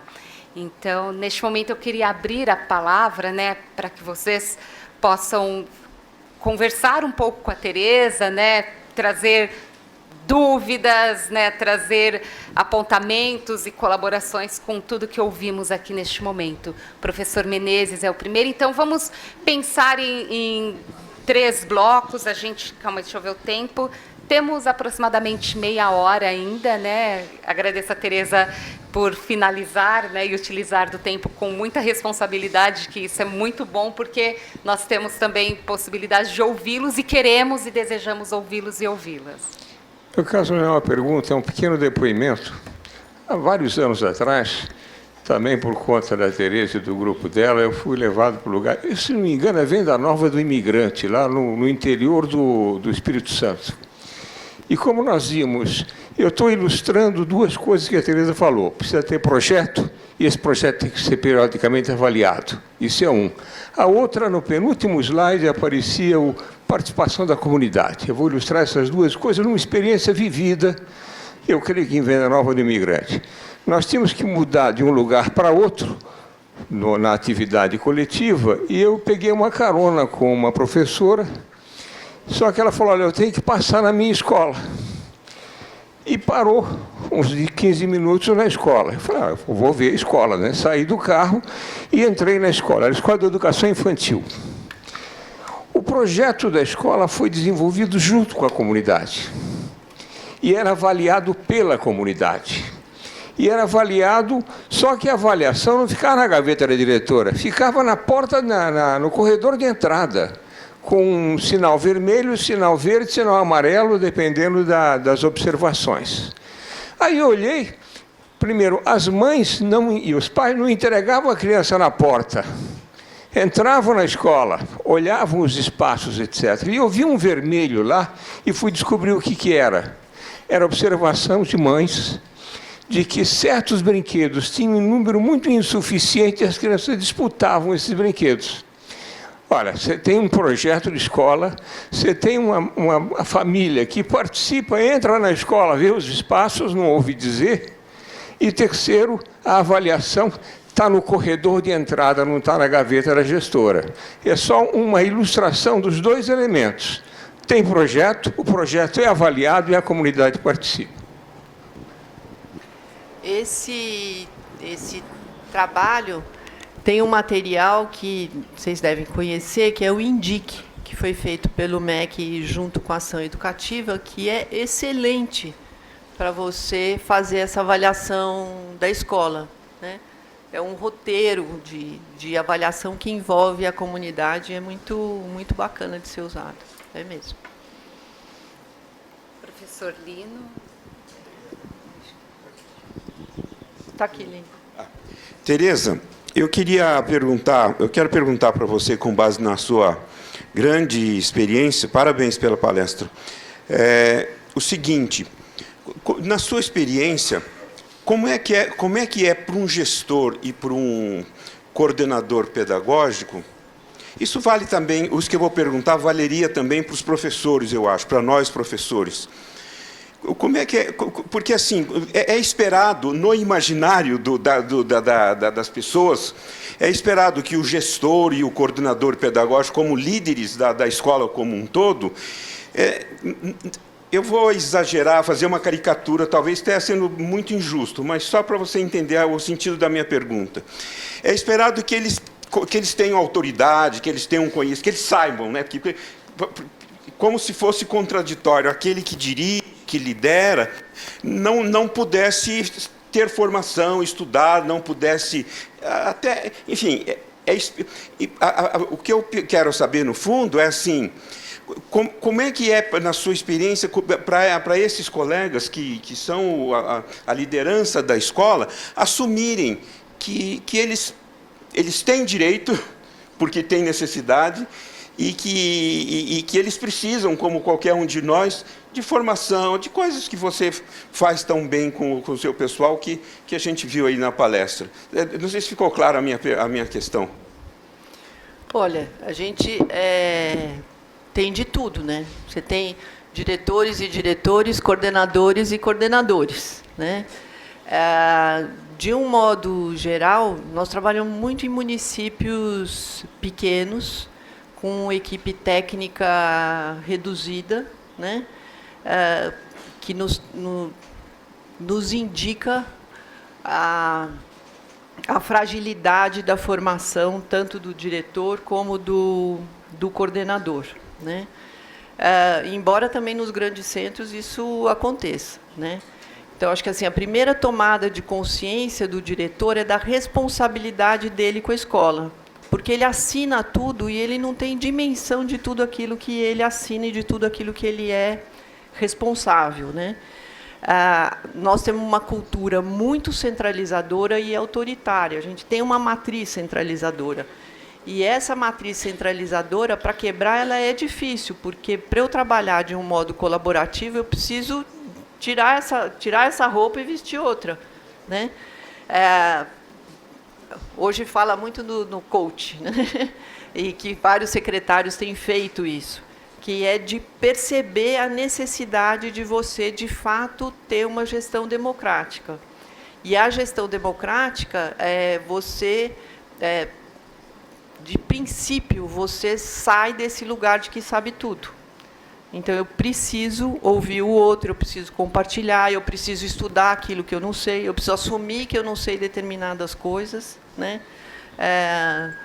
Tem esqueci o nome da autora, que fala da função da ignorância, que eu acho que é muito bom, quer dizer, Sarah Paim. Quanto mais ignorante eu me sinto, melhor é, né? Porque eu vou buscar informação, eu vou buscar outra articulação. E acho que a nossa ignorância, aí eu acho que eu posso generalizar, de fazer um trabalho colaborativo é muito grande, né? Porque é muito fácil falar. Vamos fazer uma gestão colaborativa, tal. Agora, sentar todo mundo, ouvir, aguentar, você mesmo numa posição de direção, aguentar que um professor que você mal considerava como alguém tão importante vem dar dicas e pistas de como poder melhorar, é difícil, né? Quer dizer, eu tenho que ter uma flexibilidade muito grande. E eu acho que a gente não pode mais perder tempo com isso, né? A gente tem uma urgência muito grande de mudar esse ethos da escola, esse funcionamento do ambiente escolar, né? É urgente mesmo. E, em relação ao coordenador, é mais difícil ainda, porque o coordenador ele foi criado, quer dizer, essa figura foi criada para que ele pudesse agilizar os processos de formação internos da escola, né? É quem potencializa as horas de atividade, é quem traz, é quem observa a sala de aula, é quem discute com o professor, é quem traz elementos, é quem estuda mais. Só que esse coordenador, muitas vezes, ele é um bombeiro da escola, né? Ele fica só resolvendo o problema, desde comprar o que está faltando até... Enfim, ele faz qualquer coisa, ele tem que substituir professor, ele apaga incêndio o tempo inteiro e desloca dessa função de formação. E esse deslocamento é muito prejudicial à escola, porque ele precisa de muito investimento, ele precisa de muito alimento para poder potencializar o trabalho colaborativo. Quer dizer, a hora-atividade são poucos os lugares que a gente identifica a hora-atividade como uma hora potente mesmo, de reflexão sobre o trabalho, de pesquisa sobre aquilo que não dá certo, de combinados de um professor observar a sala do outro, de troca entre eles, né, entre pares. E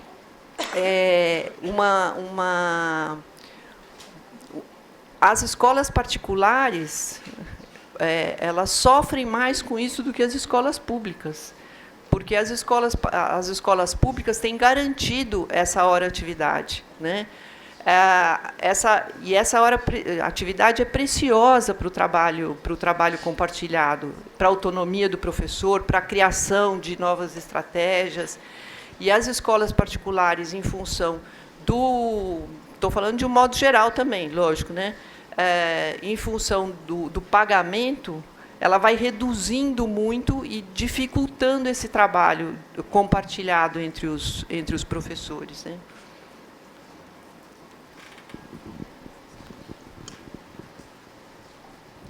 Bom dia. Na verdade, eu gostaria de colocar uma angústia que eu vivo como diretora de escola, né? Eu acho que é muito difícil rompermos a dicotomia que existe entre o pedagógico e o administrativo. Isso está na cabeça, no ideário das pessoas, e está na cabeça também na maneira como as secretarias municipais de educação, por exemplo, enxergam o papel do diretor e do coordenador dentro da escola. Eu tenho a sensação, como diretora, que, para mim, é empurrada uma identidade profissional de burocrata, de alguém que está ali para assinar papel, para penar pessoas, para vigiar se as pessoas estão ou não fazendo o que lhes cabe, e não como formadora e parceira do coordenador no processo formativo da escola. Essa é uma angústia e é uma luta ao mesmo tempo, porque para você, dentro da escola, ter a sua identidade de educadora, de formadora reconhecida, leva um tempo, leva muita escuta, muito diálogo, muita formação, então é complexo. É uma angústia da qual eu tenho vivido, e eu concordo quando você diz que, infelizmente, não só o coordenador passa por essa coisa de apagar incêndio. Se nós, diretores, não fazermos um planejamento da nossa ação, não termos em mente todas as dimensões das quais nós temos que trabalhar no cotidiano de nossas escolas, a gente trabalha, e quando chega sexta-feira, 5 horas da tarde, você vai para casa, você está morto, mas você não sabe exatamente o que você fez. E aí, uma outra coisa para pensar também é que dentro da escola, cabe a nós, diretores, a formação também dos educadores não docentes, que são negligenciados, que são invisibilizados no interior da escola. Não é à toa que profissionais da limpeza e da cozinha, e até inspetores, são chamados de tios e tias. Então, assim, a nossa responsabilidade no que tange a formação é gigantesca, porque não é só com a formação docente, é com a formação da comunidade, é com a formação da própria equipe gestora. Então, eu vejo a luta, por exemplo, na minha escola, que é de nós, quinzenalmente, sentarmos a equipe gestora para estudar. Porque a equipe gestora forma os demais profissionais, mas quem é que nos forma? A gente precisa pensar sobre isso. Quando somos chamados a reuniões de secretaria, por exemplo, são reuniões chamadas, ditas formativas, quando, na verdade, são informativas. Eu cansei de ir em reuniões, eu trabalho numa grande rede, que é São Paulo, município de São Paulo, em que as reuniões, por exemplo, é para discutir pagamento. Não que isso não é importante. É para discutir as estratégias, né, para se apenar, para se publicar em DO. Isso é importante, mas é mais do que isso. Nós temos a função de formadores. E só gostaria de ressaltar a luta também que é para se fazer a formação de profissionais da escola que não são docentes. Então, hoje, lá na escola, a gente assumiu para si essa responsabilidade, porque entendemos que todos os sujeitos que estão dentro da escola são educadores, porque lidam com a formação dos meninos e das meninas. Então, trabalhar, e até essas falas, a partir das falas, as concepções que estão por detrás, tem sido o nosso desafio. Mas é mais um desabafo e a angústia de quem vive constantemente isso, de quem chega na escola e quando pega um planejamento, logo quando eu cheguei, agora não mais, escutava o professor falar, mas isso não é do coordenador? E eu pensava, meu Deus, mas como é que eu vou articular a gestão de pessoas, né, os recursos humanos, os recursos financeiros, como é que eu vou olhar para esse prédio se eu não sei o que acontece na sala de aula? Se eu não sei os conflitos vividos por esse professor, os saberes que ele tem. Então, isso é complexo, mas eu penso que é possível. Né? Com o diálogo, com a escuta, com a formação, a gente chega lá. Nós temos mais 2 perguntas aqui, aí nós vamos encerrar essa primeira parte, devolvemos para a Tereza e abrimos para mais 3 pessoas, tá bom? E eu peço para que vocês se apresentem, digam seus nomes, da rede de onde vêm, antes de fazer a pergunta. Olá, bom dia, meu nome é Ionei, sou professora da Rede Municipal de Indaiatuba. Queria fazer uma pergunta para a Tereza. Como desmistificar e dar novos sentidos a esses espaços junto da gestão, inseridos no contexto de avaliação, SAEB, ANDA e IDEB?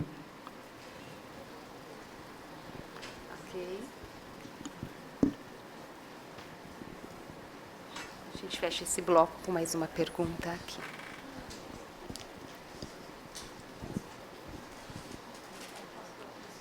Não, tem aqui, aí depois a gente... Bom dia, meu nome é Ionice, eu sou coordenadora pedagógica na rede de São Bernardo do Campo. Da questão de relação entre o CP, o diretor, eu creio que, eu vou fazer uma pergunta no final, mas falar algumas coisas também, é necessário pensar nessa parceria, porque é uma parceria importante para que a escola siga, né? Assim, estando um ou outro, os professores vão desempenhar o seu papel, mas a qualidade do desempenho desse papel vai depender da relação da equipe gestora em si, como você disse lá, apontou. Como que a gente pode quebrar dentro do espaço da escola, né, a questão hierárquica de concepção mesmo, né, que muitos diretores se veem na função de chefe, de coordenador, né, e daí o coordenador não tem autonomia para trabalhar dentro da escola. Qual que é o seu nome? Desculpa, minha cabeça. Como a Bernadette colocou no começo, né, ela veio com uma estratégia, com uma abordagem pedagógica, e que ela viu que ali ela conseguia trazer os meninos para ela. A direção da escola não apoiou, mas a direção, enquanto a diretora mesmo, né? Quando a gente pensa em equipe gestora, você pensa que todo mundo trabalha junto, todo mundo segue o mesmo sentido. A direção não apoia, a coordenadora fala que sim, a diretora fala que não, né? Como a gente quebrar essa coisa? Porque a gente tem muito de que o coordenador pedagógico, né? O coordenador pedagógico lá dentro da escola, ele está submisso às questões que o diretor coloca. Então, muitas vezes, ele não tem nem autonomia pedagógica, porque os professores chegam com uma lista para fazer aulas diferentes, coisas diferentes. Mas eu não posso comprar isso. Né? Então, essas coisas não são discutidas no âmbito, né?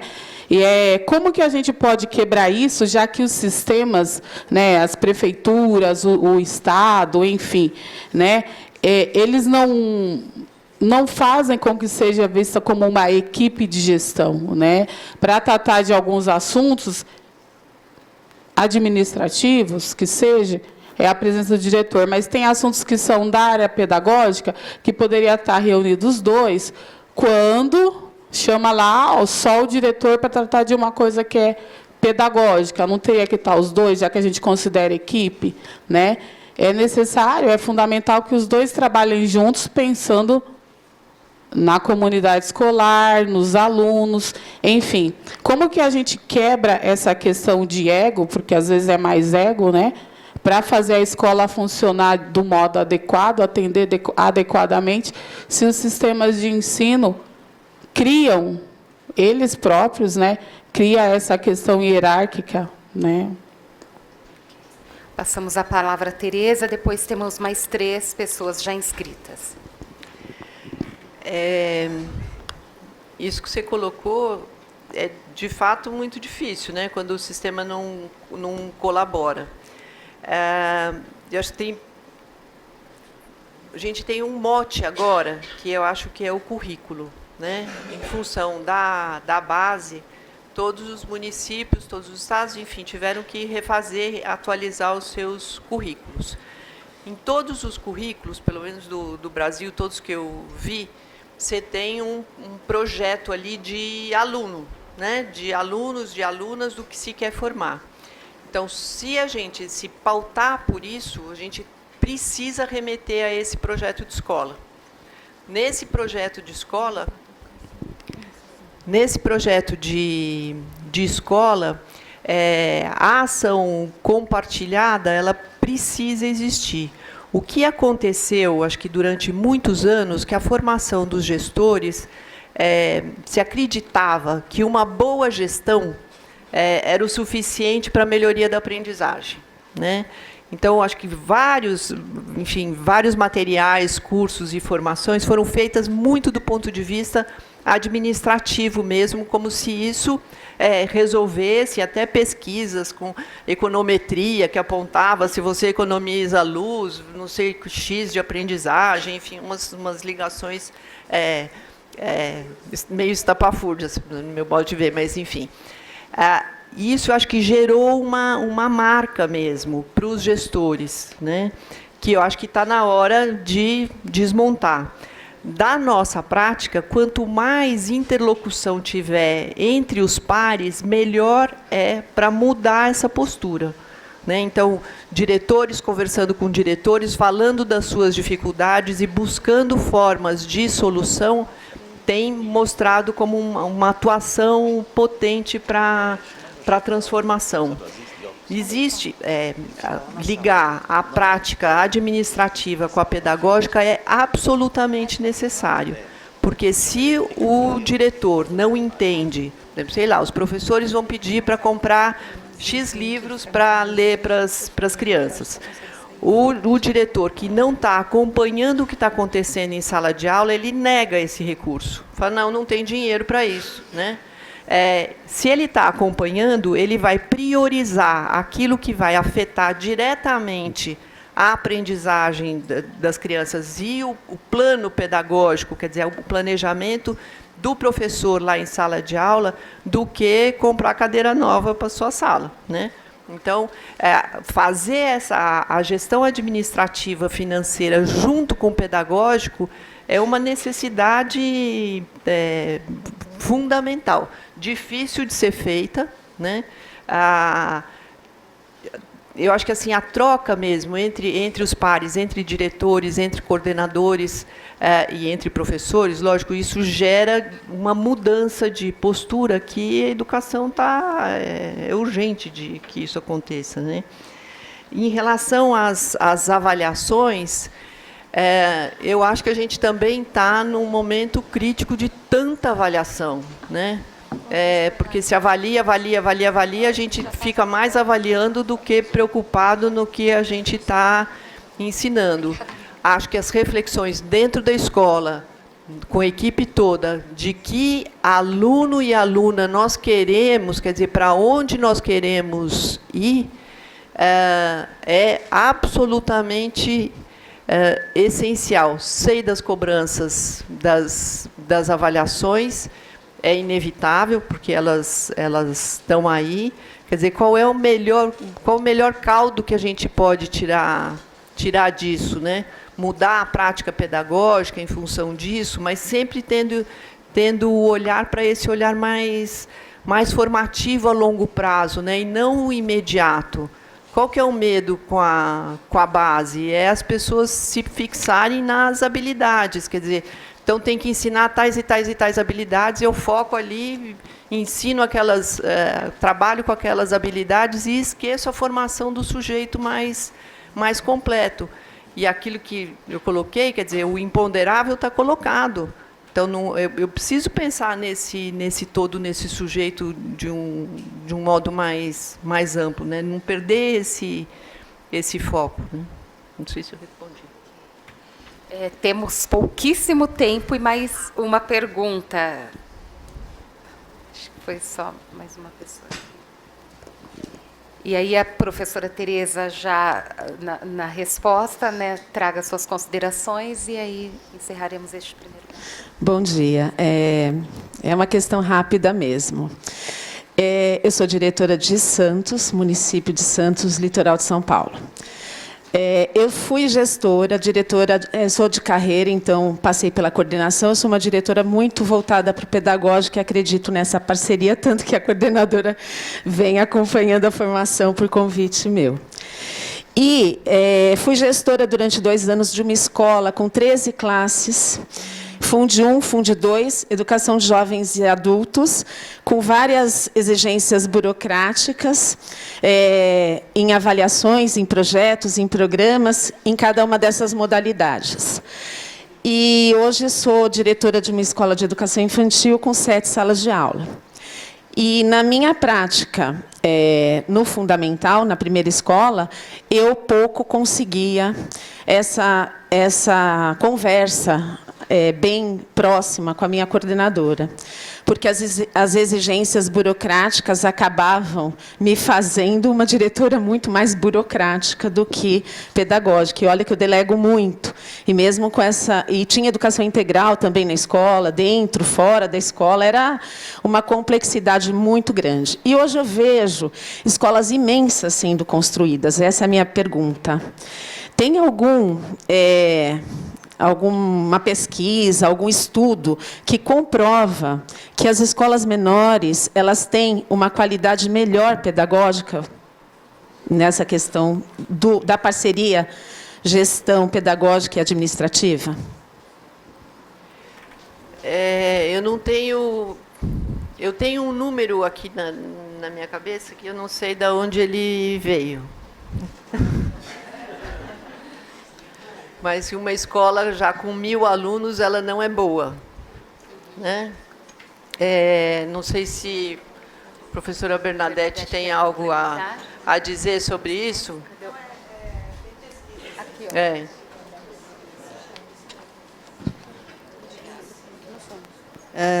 Tem pesquisa sobre isso, sim, um grupo da UNB, que mostra que escolas de tamanho para médio e pequeno têm melhor desempenho e melhor gestão do que as grandes escolas, onde se tende a haver um relaxamento do funcionamento pelas dimensões que tem. Tudo que cresce muito, até hospital, gente.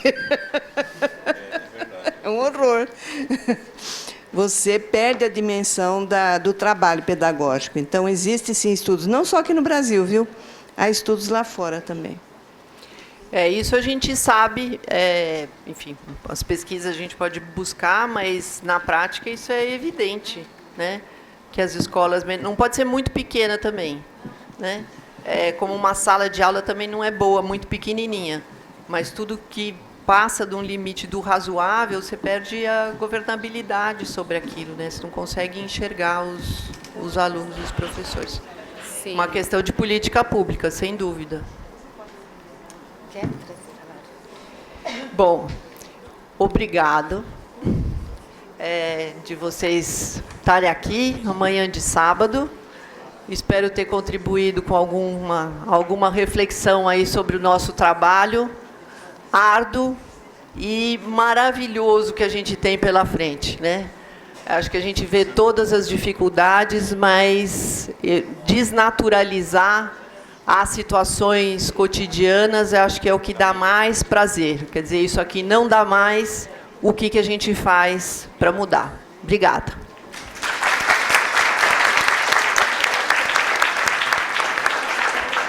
Então, agora nós vamos nos dividir, né, nos 3 grupos. O espaço da sala de aula com a Silene e a Mônica Carrer, a escola além da aula com a professora Vera, o professor Miquias e eu, e o trabalho pedagógico coletivo com o professor Menezes e Mônica Almeida. Vocês serão indicados, né, para as salas onde irão, né?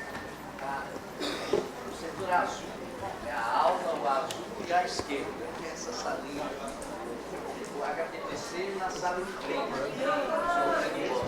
Fala no microfone. Então, vocês já estão identificados e nas salas, né, já está colocado, Então, professor? o azul à esquerda, o HTPC na sala da frente, laranja, o professor Alfredo Bose, não é?